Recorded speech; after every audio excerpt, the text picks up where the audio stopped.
Shalom everyone. Adonai Oz le'amu yiten, and with that strength, Adonai yevarech et amo v'shalom. Parashat Mishpatim Tafshin Pei. What do you see in this picture? 3 people standing and talking. How about this picture? The same 3 people standing and talking, but now if you take a closer look, the person on the left has artificial legs. And it's interesting because he's wearing a tie and he has shoes, but he's wearing shorts. He wants us to see that he has artificial legs. He wants to make a point that there are people around with artificial legs, and get used to it. These people can be active and influential people.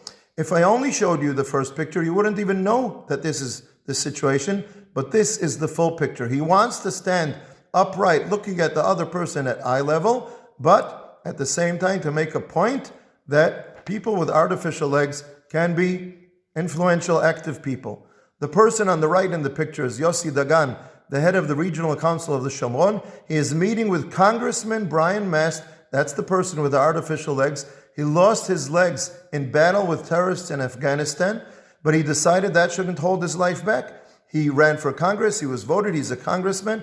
These 2 people are meeting, and Brian Mast is making a point. He wants to stand upright and meet with another person at eye level, but he doesn't want you to think that a person who is disabled in a certain way cannot be an active person. So he intentionally wears shorts so that you will see his artificial legs. Recently, this picture was publicized recently in a weekly journal called Matzav HaRuach, and recently Chanoch Daum publicized another picture of an Israeli soldier, Ari Spitz, who lost both legs in the war now and part of one of his arms, meeting with Brian Mast, both of them with their artificial legs, both of them wearing shorts, making this point.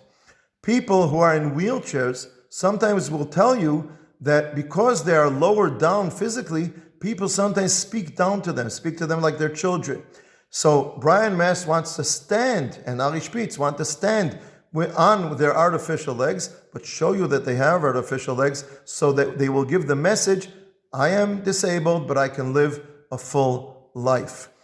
Israelis have invented new kinds of things, something called rewalk, which is something where a person who is disabled, technology can help him move around, maneuver himself, rewalk. And another invention called up and ride. It's a wheelchair that can stand up so that the person is not sitting down but is standing upright, looking at you at eye level. The person who invented these things, created the company that's creating them, is Amit Gofer, an Israeli who is disabled. He was injured in an accident, and he is sensitive to these issues. And look how he is active and influential in dealing with these situations. There are several midrashim about Matan Torah that say that at the time of Matan Torah, all the disabilities were cured. And the different midrashim quote psukim like the pasuk, Torat Hashem Tmima Meshivat Nafesh.